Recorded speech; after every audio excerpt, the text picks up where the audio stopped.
Ay guys, nagguro po tayo ng kamyas. Ayan guys. Ito naman patuyo natin. Ito naman iguro natin. Lalagay natin dito sa ating garapon. Guys, lalagyan natin ng asin. Asin na maraming asin.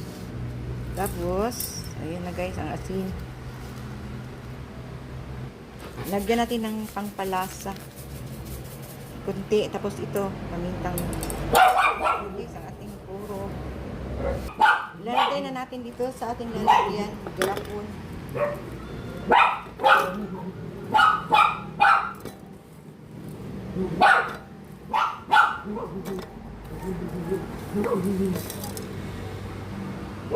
Ilagay lang natin sa tabi guys.